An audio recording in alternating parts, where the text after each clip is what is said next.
Hi viewers. ఈరోజు ఒక అమ్మాయి నాకు ఫోన్ చేసింది. ఇన్స్టాగ్రామ్లో మెసేజ్ పెట్టారు. దెన్ నేను వాట్సాప్ నెంబర్ కాకుండా ఫస్ట్ చాట్ చేశాక ఇంకా జెన్యున్ అనిపించాక ఇన్ఫర్మేషన్ కావాలనిపించినప్పుడు తన నెంబర్ అడిగాను, ఇచ్చారు. ఆఫీస్ నెంబర్ నుంచి తను కాల్ చేసి మాట్లాడాను. తను చెప్పిన ఇన్ఫర్మేషన్ నాకు విన్నాక క్లియర్. నిన్న ఆల్రెడీ డిఎస్ సంబంధించి నేను వీడియోలు ఇచ్చిన తర్వాత కింద కొంతమంది కామెంట్లు పెట్టి నేను చూసిన తర్వాత నేను ఇంకా లోకేష్ టీమ్కి ఈ వీడియో వెళ్ళాలని చెప్పేసి నాకు తెలిసినటువంటి వారి దగ్గర పంపించిన తర్వాత నాకు ఇప్పుడు సరైన అప్డేట్ రాకపోయేసరికి నాకు ఇంకా అర్థమైంది, ఎక్కడో ఎవరో కావాలని లోకేష్ను డైవర్ట్ చేస్తున్నారు. కొంతమంది అధికారులు అయితే ఏకంగా లోకేష్ టీంలో సిన్సియర్ ఆఫీసర్లు అంటూ ఉంటూ ఆయనని ప్రజలలో నెగిటివ్ వేలో పట్టుకెళ్ళిపోతున్నారు. మరీ ముఖ్యంగా చెప్పాల్సి వస్తే లోకేష్ అంటే మంగళగిరి, పవన్ కళ్యాణ్ అంటే పిఠాపురం, చంద్రబాబు అంటే కుప్పం, లేదా చంద్రబాబు అంటే డెవలప్మెంట్. దట్స్ ఇట్, అంతే. రాష్ట్ర వ్యాప్తంగా యువగలం పాదయాత్ర చేసి అందరి దగ్గర పేరుతున్నటువంటి లోకేష్ గారు ఈ వీడియో పర్టికులర్గా మీకోసం అండ్ మొన్న డిఎస్సి నోటిఫికేషన్ ఇచ్చారే ఆ అధికారులు ఎవరైతే ఉన్నారో వాళ్ళల్లో నిజంగా చదువుకొని ఈ డిఎస్సికి ఎవరు ప్రిపేర్ అవుతారు ఏంటి అనేది ఒక ఐడియా ఉండుంటే ఈ వీడియో వాళ్ళకు కూడా అంకితం చేస్తూ ఉన్నా. నేను చాలా ప్రాక్టికల్గా మాట్లాడుతున్నా. జగన్మోహన్ రెడ్డి జర్నలిస్ట్ నానా రకాలుగా టార్చర్ పెడుతూ ఉన్నా కానీ నేను ఎక్కడ వెనక తగ్గల, ఉన్న నిజాన్ని చెప్తూనే వెళ్ళా. అలా ఈరోజు కూడా చెప్తున్నా. డిఎస్సి మన నోటిఫికేషన్ ఇచ్చారు కదా సార్, అందులో ఆల్రెడీ 10th వరకు సిబిఎస్సి చదివి, లేదు ఇంటర్మీడియట్ వరకు సిబిఎస్సి చదివి ఆ తర్వాత వాళ్ళు డిఎడ్ చేశారు. ఇప్పుడు వాళ్ళు ఎస్జిటి సెకండరీ గ్రేడ్ టీచర్ అంటే ఎలిమెంటరీ స్కూల్ వాడికి అప్లై చేస్తుంటే అక్కడ అప్లికేషన్లో వచ్చేసి ఏమని వచ్చింది సార్, 10th వరకు ఫస్ట్ లాంగ్వేజ్ వచ్చేసి తెలుగు ఉండాలి, ఇంటర్మీడియట్లో సెకండ్ లాంగ్వేజ్ వచ్చేసి తెలుగు ఉండాలి, అలా ఉంటేనే అప్లై చేయాలని మీరు పెట్టారు. మీకు తెలియదా, నవోదయ స్కూల్స్ తమిళనాడులో లేవు, వాళ్ళు ఒప్పుకోవాలా. సిబిఎస్సి స్కూల్స్ అవి 10th సెంట్రల్ గవర్నమెంట్. మన ఏపీలో జిల్లాకు ఒక నవోదయ స్కూల్ ఉంది, స్టేట్ గవర్నమెంట్ ఒప్పుకుంటేనే కదా, రైట్. సిబిఎస్సి సిలబస్లో 10th వరకు ఫస్ట్ లాంగ్వేజ్ ఇంగ్లీషా తెలుగా, ఇంగ్లీష్. దెన్ సెకండ్ లాంగ్వేజ్ మన దగ్గర లోకల్ కాబట్టి తెలుగు. నార్త్ ఇండియాలో వచ్చేసి హిందీ ఉంటుంది. 10th వరకు మీరు చెప్పినటువంటి ఫస్ట్ లాంగ్వేజ్ తెలుగుగా ఉండే అవకాశం ఇక్కడ లేదు, అవునా, రైట్. తర్వాత 10th వరకు మనం తెలుగు మీడియం చదివావు కదా అని, అఫ్కోర్స్ 10th వరకు ఇంగ్లీష్ మీడియం అయినా సరే సెకండ్ లాంగ్వేజ్ మనకు తెలుగు ఉంది కదా అని చెప్పేసి ఇంటర్మీడియట్లో వచ్చేసి సెకండ్ లాంగ్వేజ్లో సాంస్క్రిట్ తీసుకున్నారు అనుకుందాం. ఇంటర్మీడియట్ అయిపోయింది. వీళ్ళకి స్టేట్లో ఒక టీచర్ అవ్వాలని అనుకొని వాళ్ళు డిఎడ్కి అప్లై చేశారు. అప్పుడు మీరేం చెప్పాలి, డిప్లొమా ఎడ్యుకేషన్ డిఎడ్ కాబట్టి ఇదిగో 10thలో ఫస్ట్ లాంగ్వేజ్ మీకు తెలుగు లేదు కాబట్టి మీరు నాట్ ఎలిజిబుల్ అని చెప్పాలి. చెప్పలా. ఇదిగో ఇంటర్మీడియట్లో సెకండ్ లాంగ్వేజ్ తెలుగు లేదు కాబట్టి మీరు నాట్ ఎలిజిబుల్ అని చెప్పలా. దెన్ హ్యాపీగా డిఎడ్ తెలుగు లాంగ్వేజ్లో చేశారు, తెలుగు మీడియంలో చేశారు. అప్పటి వరకు ఇంగ్లీష్ మీడియం ఇంటర్ వరకు. డిఎడ్ స్టేట్ టీచర్ అవ్వాలని చెప్పేసి దెన్ డిఎడ్ తెలుగు మీడియంలో చేశారు. గుడ్, అయిపోయింది. నెక్స్ట్ టెట్ రాశారు, టీచర్ ఎలిజిబిలిటీ టెస్ట్, మంచి స్కోర్ వచ్చింది. టెట్ రాసేటప్పుడైనా సిబిఎస్సిలో మీకు ఫస్ట్ లాంగ్వేజ్ తెలుగు ఉంది, ఫస్ట్ లాంగ్వేజ్ ఇంగ్లీష్ ఉంది కాబట్టి మీరు నాట్ ఎలిజిబుల్ అని అనాలి. లేదు ఇంటర్మీడియట్లో మీది సెకండ్ లాంగ్వేజ్ వచ్చేసి సాంస్క్రిట్ ఉంది కాబట్టి నాట్ ఎలిజిబుల్ అని అనాలి. అనలా. టెట్ రాశారు, సూపర్ స్కోర్ వచ్చింది. అవుట్ ఆఫ్ 150 వాళ్ళకి 130 వచ్చింది. గుడ్. ఇక నెక్స్ట్ డిఎస్సికి అప్లై చేస్తున్నారు. జియోలో ఎక్కడ కూడా మీరు 10th వరకు చదివిన దానిలో ఫస్ట్ లాంగ్వేజ్ కనుక తెలుగు లేకపోతే మీరు డిఎస్సికి నాట్ ఎలిజిబుల్ అని చెప్పాలి. చెప్పలా. ఇంటర్మీడియట్లో వచ్చేసి సెకండ్ లాంగ్వేజ్ తెలుగు కాకపోతే మీరు డిఎస్సికి నాట్ ఎలిజిబుల్ అని చెప్పాలి. చెప్పలా. దాని వీళ్ళకి సంతోషంగా గతంలో ఆల్రెడీ డిఎస్సికి ప్రిపేర్ అయి ఉన్నారు, టెట్టలు రాసి ఉన్నారు గతంలో. నాకు ఫోన్ చేసినటువంటి పర్సన్స్ వాళ్ళ పేర్లు చెప్పొద్దన్నారు, బట్ జిల్లా పేరు అయితే చెప్తా, మన సీఎం గారి జిల్లానే. ఇక వాళ్ళు పాస్డ్ అవుట్ ఎప్పుడు ఏంటన్నది నేను పర్టికులర్గా చెప్పను, కానీ వాళ్ళు ఇంటర్మీడియట్ అయిపోయి 10 సంవత్సరాల పైన అవుతుంది. డిఎడ్ అయిపోయి టెట్లకి డిఎస్సీలు ప్రిపేర్ అవుతూ 7 సంవత్సరాలుగా ఉన్నారు. వాళ్ళ ఫ్యామిలీ అంతా కూడా వెల్ ఎడ్యుకేటెడ్, సెంట్రల్ గవర్నమెంట్ జాబ్స్లో ఉన్నారు. వాళ్ళకి టీచర్ అంటే ప్యాషన్, టీచర్ అవ్వాలి, 10 మంది పిల్లలకు చదువులు చెప్పాలంటే ప్యాషన్. దానివల్ల పెళ్ళి కూడా చేసుకోకుండా ఆగారు, ఇది వస్తే చేసుకుందాం అన్నట్టుగా. ఇప్పుడు మొన్న డిఎస్సికి సంబంధించి అప్లై చేయడానికి పోతే అప్లికేషన్స్ ఫిల్ చేస్తున్నప్పుడు 10thలో తెలుగు లాంగ్వేజ్ సెకండ్ లాంగ్వేజ్ అని పెడితే నాట్ ఎలిజిబుల్ అని వస్తుంది. ఇంటర్లో తెలుగు లాంగ్వేజ్లో సాంస్క్రిట్ పెడితే నాట్ ఎలిజిబుల్ అని వస్తుంది. ఇదేంట్రా బాబు అని చెక్ చేస్తే చివరి వరకు చూసుకుంటూ ఉంటే ఈ మధ్యలో ఆల్రెడీ డౌట్లు ఉన్న వాళ్ళు ఫోన్ చేయండి అదేంటంటే ఫోన్లు చేస్తే మేము పై అధికారులతో కూడా మాట్లాడాం, ఇదే ఫైనల్ అంట అని చెప్పారని అన్నారు. ఏంటి ఆ ఫైనల్? 10th ఖచ్చితంగా ఫస్ట్ లాంగ్వేజ్ తెలుగు ఉండాల్సిందే, ఇంటర్లో ఖచ్చితంగా సెకండ్ లాంగ్వేజ్ తెలుగు ఉండాల్సిందే. ఇలా ఉంటేనే అదిగా నిదిగా రెండింటిలో ఏదో ఒకటి మీరు ఫుల్ఫిల్ చేస్తేనే ఇక్కడ మీరు డిఎస్ఏ సంబంధించేసి డిఎడ్ బేస్ మీద రాసేది ఉంది కదా ఎలిమెంటరీ స్కూల్ టీచర్లు, అది ఎలిజిబుల్ అన్నట్టుగా వాళ్ళు చెప్పారట. సార్ మరి మేము చదివేటప్పుడు చెప్పలేదు, డిఎడ్కి రాసేటప్పుడు చెప్పలేదు, టెట్కి ప్రిపేర్ అయినప్పుడు చెప్పలేదు, డిఎస్సికి రాసినప్పుడు చెప్పలేదు, గతంలో టెట్లో రాసాము, డిఎస్సీలు రాసాం, అకస్మాత్తుగా ఇప్పుడేంటి?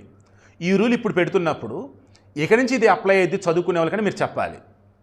ఆల్రెడీ చేస్తున్నాం, జాబుల కోసం వెయిట్ చేస్తూ ఉన్నాం, అకస్మాత్తుగా ఇప్పుడు వచ్చేసి గతంలో చేసిన వాళ్ళు నాట్ ఎలిజిబుల్ అంటే ఏంటి అన్నట్టది అని చెప్పేసి వాళ్ళు అడిగారండి.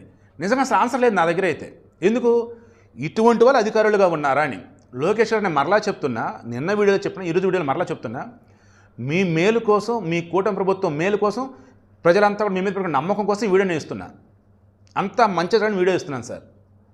మిమ్మల్ని ఎవరో కానీ సిన్సియర్ ఆఫీసర్లు అని చెప్పుకుంటూ, సార్ ఇలా కనుక చేస్తే మన పిల్లలకి న్యాయం జరిగేది, సార్ ఇలా కనుక చేస్తే నిజమైనటువంటి అర్హత ఉన్న వాళ్ళకి జాబ్ వచ్చింది, సార్ ఇలా కనుక చేస్తే మంచి మెరిట్లో టీచర్లు అవుతారు అని చెప్పి మిమ్మల్ని నమ్మిస్తూ లేనిపోని విధంగా కండిషన్స్ పెట్టి డిఎస్సికి అసలు ఎలిజిబిలిటీ లేకుండా కొన్ని లక్షల మందిని చేశారు. డిఎస్సికి ఎలిజిబిలిటీ ఉన్నా కానీ వేరే ఆ కండిషన్స్ ఈ కండిషన్స్ పెట్టేసి వాళ్ళు నిరుత్సాహపరిచారు.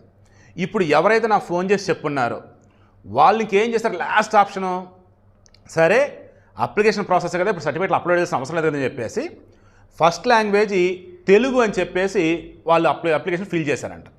అలా ఆ అమ్మాయి ఒక్కతే కాదు, ఇంకా చాలామంది సిబిఎస్ఈ సిలబస్తో చదివిన వాళ్ళు ఎవరైతే ఉన్నారో నవోదయ స్కూల్స్లో వాళ్ళంతా కూడా అలాగే పెట్టారంట. ఇప్పుడు వాళ్ళు సిబిఎస్ఈలో ఫస్ట్ లాంగ్వేజ్ ఇంగ్లీషు దేశవ్యాప్తంగా, సెకండ్ లాంగ్వేజ్ చేసి తెలుగు లేకపోతే మీరు అనాలి, తెలుగు కదా వాళ్ళది, మరి ఇంకేంటి ఇబ్బంది? వాళ్ళు నాట్ ఎలిజిబుల్ అంటే అట్ట. సో వాళ్ళు ఏం చేశారు? ఫస్ట్ లాంగ్వేజ్ తెలుగు అని చెప్పేసి అప్లై చేశారంట.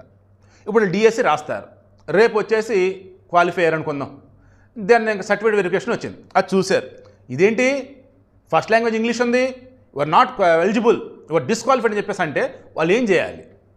లోకేష్ గారు దయచేసి తప్పులు తడగటువంటి ఆ నోటిఫికేషన్ ఏదైతే ఉందో దాన్ని రద్దు చేయొద్దు, సవరణలు చేయండి, ఓకేనా? సో 10th సిబిఎస్ఈ చదివి సెకండ్ లాంగ్వేజ్ తెలుగు అయినా వాళ్ళు డిఎస్సికి ఎలిజిబుల్ అని రేపు మెరిట్ లిస్ట్లో వాళ్ళ పేర్లు కనుక వస్తే సర్టిఫికేట్ వెరిఫికేషన్లో సెకండ్ లాంగ్వేజ్ తెలుగు ఉందని పక్కన పెట్టకండి.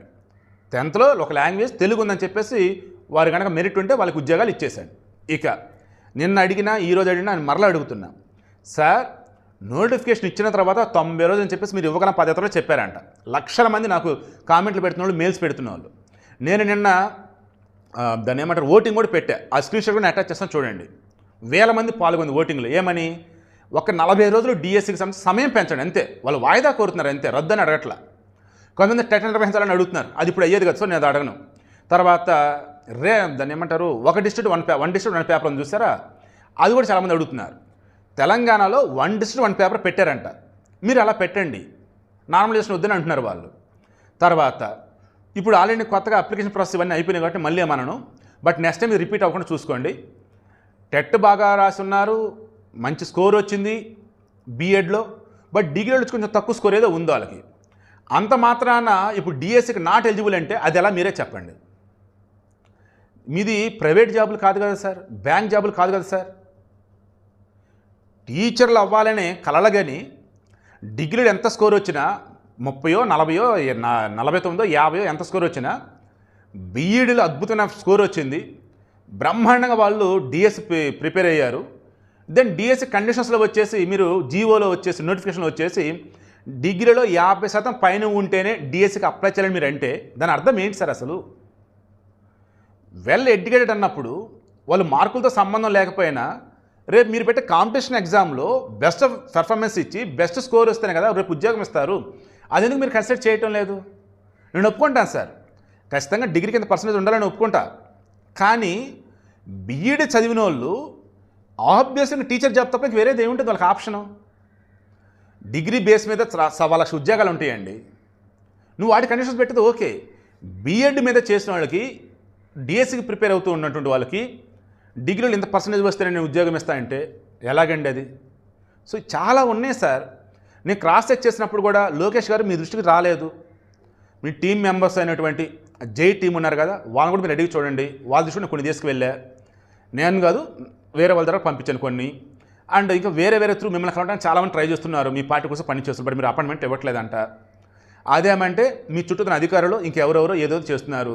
నేను మొత్తం క్రాస్ చెక్ చేశా. 2019లో ఎన్నికలకు ముందు నేను ఈటీవీ ప్రతినిధి మోడరేటర్గా ఉన్నప్పుడు కూడా కొంతమంది అఫీషియల్స్ మా షోకి వచ్చినప్పుడు కూడా వాళ్ళు నాకు చెప్పింది కూడా, అతను కొంత ఫీడ్బ్యాక్ ఇస్తే ఆ ఫీడ్బ్యాక్ కూడా మీ దగ్గర రాలా. ఏంట్రా అన్నప్పుడు మరలా ఆ రోజు మీరు చేసిన తప్పు ఏంటంటే, మీరు చేసిన అభివృద్ధిని చెప్పుకోలేకపోయారు, జగన్మోహన్ రెడ్డిని హైలైట్ చేశారు, దానివల్ల 23 సీట్లుగా పరిమితం అయిపోయారు. మీరు కనుక మీరు చేసిన అభివృద్ధి చెప్పుకున్నట్టయితే, తెలంగాణతో కంపేర్ చేసి మీ డెవలప్మెంట్ చెప్పుకున్నట్టయితే, మిగతా రాష్ట్రాల కంపేర్ చేసి మీ డెవలప్మెంట్ చెప్పుకున్నట్టయితే ఖచ్చితంగా 2019లో మీరు మరీ 23 సీట్లు కాకపోయినా మినిమం 50 సీట్లు పైన వచ్చాయి మీకు. సో ఇప్పుడు ఈ వీడియో ఇంటెన్షన్ కూడా నేను మరలా చెప్తున్నా, ఏవైతే అసలు బుర్రా బుద్ధి లేకుండా కొంతమంది జీవోలు ఇస్తున్నారో, కొంతమంది ఓవరాల్ అన్ని డిపార్ట్మెంట్ సంబంధించి నేను చెప్తున్నా, ఇప్పటికీ వైసీపీ మనుషులుగానే వాళ్ళు ఉంటూ మీ దగ్గర మాత్రం సిన్సియర్ ఆఫీసర్లను చూపించుకుంటూ మిమ్మల్ని జనాల్లో తక్కువ చేస్తున్నారు, మీ గవర్నమెంట్ మీద బుర్ర జల్లుతున్నారు. గ్రౌండ్ లెవెల్లో మీకు ఓట్లేసిన వాళ్ళు కూడా ఈరోజు మీరు చేస్తున్న పరిపాలన చూసి, మీరు పెడుతున్న కండిషన్స్ చూసి బాధపడుతున్నారు, కొంతమంది ఓపెన్గా చీ కొడుతున్నారు. అది చాలా ప్రమాదం సార్. మరలా చెప్తున్నా, వైసీపీ కోవటులు మీ దగ్గర సిన్సియర్ ఆఫీసర్లా ఉంటూ ఉన్నారు. మీ దగ్గర రూల్స్ అవన్నీ ఇవన్నీ చెప్తూ మీకు కరెక్ట్ కదా అనిపిస్తూ ఉన్నాయి, బట్ అది గ్రౌండ్ లెవెల్లో వర్కౌట్ కావు. గతంలో లేనటువంటివన్నీ కూడా తీసుకొచ్చి మీ ముందు చూపెట్టి, గతంలో చేయలేపారండి, ఇప్పుడు మనం చేద్దామండి అని మిమ్మల్ని నమ్మించి ఒప్పించి మిమ్మల్ని చెడు చేస్తున్నారు. అది మీరు అర్థం చేసుకోండి. దయచేసి ఇప్పటికైనా అవకాశం ఉంది, ఒక్క 45 రోజులు పోస్ట్పోన్ చేయండి. అండ్ సిబిఎస్ఈలో సెకండ్ లాంగ్వేజ్గా తెలుగు ఉన్న వాళ్ళు కూడా డిఎస్సికి ఎలిజిబుల్ అని చెప్పేసి సవరణ చేయండి. It's my sincere request. And 1 district 1 paper అనేది ఏదైతే ఉందో అది కూడా ఖచ్చితంగా రేపు ఎగ్జామ్లో అప్లై అయ్యేలా చూడండి. ఇట్స్ మై సిన్సియర్ రిక్వెస్ట్, ఓకేనా? ఇంత చేసి నేను నిన్న కానీ మొన్న కానీ ఈరోజు కానీ ఛానల్ సబ్స్క్రైబ్ చేయమని కూడా నేను చెప్పట్లేదు, ఇప్పుడు నేను చెప్పను. ఈ వీడియోని మాత్రం 10 మందికి షేర్ చేయండి. అండ్ మరలా చెప్తున్నా, రేపు టైం ఇవ్వకపోవచ్చు మీకు వాయిదాకి ఇవ్వడానికి. కాబట్టి ఈలోపు మీరు ప్రిపేర్ అవుతూ ఉండండి. పంచభూతాలు మీకు సాయం చేస్తాయి, మీ సంకల్పం గొప్పదైతే. పోస్ట్ పోన్ చేస్తే టూ గుడ్, పోస్ట్ పోన్ చేయకపోతే మాత్రం ఈ ఉన్న సమయాన్ని వినియోగించుకోండి. వీలైతే నేను ఈరోజు కానీ రేపు కానీ ఎలా తక్కువ టైంలో ప్రిపేర్ అవ్వాలని నేను వీలైతే ఇస్తాను. నాది డిఎస్సి కాదు, బిఎడ్ కాదు, నేను వచ్చేసి MBA and journalism MCJ and ఆ తర్వాత మొత్తం journalism field, cine field. So ఈ డిఎస్ఎం ఎలా ప్రిపరేషన్ ఏంటి నాకు తెలియదు, ఆ సిలబస్ ఎలా ఉండేది నాకు తెలియదు. వీలైతే స్టడీ చేస్తా, స్టడీ చేసి ఈజీగా ఎలా మీరు రేపు ఎగ్జామ్ అటెండ్ అవ్వచ్చు ఏంటంటే నేను చెప్తాను. అండ్ ఈ సిబిఎస్ఈ సంబంధించి ఫస్ట్ లాంగ్వేజ్ తెలుగు కాదు కాబట్టి మీరు నాట్ ఎలిజిబుల్ అన్నారు చూసినా, వాళ్ళంతా రెడీగా ఉన్నారు. వాళ్ళు చాలామంది ఫస్ట్ లాంగ్వేజ్ తెలుగు అని చెప్పి డిఎస్సికి అప్లై చేశారు. రేపు వాళ్ళు ఎగ్జామ్ రాస్తారు. వాళ్ళని కనుక మీరు డిస్క్వాలిఫై కనుక చేస్తారు, కోర్టుకి దగ్గర రెడీగా ఉన్నారు. అండ్ ఈ డిఎస్సి సంబంధించి కూడా 1 డిస్ట్రిక్ట్ 1 పేపర్ సంబంధించి కూడా వీళ్ళు కూడా చాలామంది కోర్టుకి దగ్గర రెడీగా ఉన్నారు. ఇంత చేసి మీరు డిఎస్సి ఇచ్చి ఇన్ టైంలో కనుక పోస్టింగ్లకు ఇవ్వలేకపోతే పరువు బాధ సార్. ఒక్క 40 రోజులు పోస్ట్ పోన్ చేసి అన్ని చక్కదిద్దుకొని హ్యాపీగా అప్పుడు ఎగ్జామ్ పెట్టి అప్పుడు పోస్టింగ్లు ఇవ్వండి సార్. ఇబ్బంది ఏముంది? కోర్టు కేసులు ఏమీ లేకుండా హ్యాపీగా బిందాస్గా సాగిపోతాయి కదా. అండ్ జనాలు కూడా ప్రశాంతంగా ఉంటారు కదా. మీకు ఓట్లు వేసిన కుప్పలు అన్నారు సార్ వీళ్ళల్లో. కనీసం ఒక 5 లక్షల మంది మీద ఇప్పుడు ఎఫెక్ట్ పడింది నెగిటివ్ అనుకుంటే, వాళ్ళ కుటుంబంలో కనీసం ఒక 4 అనుకుంటే వాళ్ళకి తెలిసిన వాళ్ళు మొత్తం కలిపి 20 లక్షల ఓట్లు. రేపటి రోజు ఎంపీటీసీ ఎన్నికలు, పంచాయతీ ఎన్నికలు ఇవి రాబోతున్నాయి. వాటి మీద ఎఫెక్ట్ పడితే ఎంత ప్రమాదం. నిన్న వీడియోలో చెప్పా, ఇప్పుడు కూడా చెప్తున్నాను. ఒక జర్నలిస్టులు చెప్పకూడదు, బట్ నేను చెప్తున్నా, వైసీపీగా మరలా ఉనికిలో ఉండొద్దు. జగన్మోహన్ రెడ్డి వాళ్ళ టీం వాళ్ళు యాక్టివ్గా రాజకీయాల్లో ఉండొద్దు. వైసీపీ కనుమరుగే పోవాలి, అప్పుడు ఏపీ బాగుపడిద్ది. ఇదే నేను కోరుకునేది. అందుకే ఇంత ఎఫర్ట్స్ పెడితే వీడియోస్ ఇస్తూ ఉన్నా. ఎట్టి పరిస్థితుల్లో మీ మీద వ్యతిరేకతతో, మీ మీద కోపంతో కూటమి ప్రభుత్వం మాకు నచ్చినట్టు లేదని చెప్పేసి జగన్ సైడు, వైసీపీ సైడు ఒక్కరుగా కూడా వెళ్ళకూడదు. అలా గనక వెళ్తే చెప్పాను, నిన్న కూడా చెప్పా, ఆత్మహత్య చేసుకోవడం సమానమని చెప్పా. నిన్న ఎవరు అడిగారు, అంత విధ్వంసం జగన్ ఏం చేశాడని. 3 రథన్లు అంటూ 3 మొక్కలు ఆటాడు. రిషికొండ ప్యాలెస్ స్క్వేర్ ఫీట్కి 30,000 ఖర్చు అంట. ఏంది అసలు అది? ఏం ఉపయోగం అసలు అది? జాబ్ క్యాలెండర్ ఇచ్చాడా? తర్వాత సిపిఎస్ రద్దు చేశారా? తర్వాత వచ్చేసి జాబ్ క్యాలెండర్, సిపిఎస్ రద్దు లేదు, నోటిఫికేషన్ లేవు, గ్రూపులు ఎగ్జామ్స్ లేవు, ఏం లేవు, రోడ్లు లేవు. అండ్ అనర్హులకు పింఛన్లు ఇచ్చారు. మొన్న సార్ట్అవుట్ చేసుకుంటా పోతే అన్న వివలు బాగున్నాడు, దివ్యాంగుడు అని చెప్పేసి పెన్షన్ తీసుకుంటున్నాడు. మొగుడుంటే మా మొగుడు పోయాడని విధాంత పెన్షన్ తీసుకున్నారు కొంతమంది. ఇలా చెప్పుకుంటూ పోతే ఇంకా చాలా ఉన్నాయి. అర్జెంట్ పడింది, బయటకు వెళ్ళాల్సి ఉంది. బట్ ఆల్మోస్ట్ అన్నీ కవర్ చేస్తున్నాను. మరలా చెప్తున్నా, దయచేసి లోకేష్ గారు, టీడీపీ నాయకులు రేపు మహానాడు కార్యక్రమంలో మనం బిజీగా ఉండొచ్చు. ఈ వీడియో మీ దాకా ఖచ్చితంగా ఈ లోపు ఎట్లాగైనా రావాలి, వచ్చిద్ది. ఎంత వీలైతే అంతమందికి ఇది షేర్ చేసేయండి. లోకేష్ గారి మెయిన్ టీం దాకా వెళ్ళాలి. కూటమి ప్రభుత్వం మేలు కోరుకునే కీలక అధికారి దాకా వెళ్ళాలి. వాళ్ళు చూడాలి, సవరణలు ఏముంటే చేయాలి. వీలైతే ఎంత వీలైతే అంత త్వరగా డిఎస్సిని వాయిదా వేసిన ప్రకటన ఇవ్వాలి. అలాగని ఇవ్వలేని పక్షంలో దయచేసి అంత కూడా ధైర్యంగా ఎగ్జామ్స్ కూడా ప్రిపేర్ అవ్వండి. ఎలా ప్రిపేర్ అవ్వాలి ఈజీగా ఏంటంటే తర్వాత ఎక్స్ప్లెయిన్ చేస్తాను.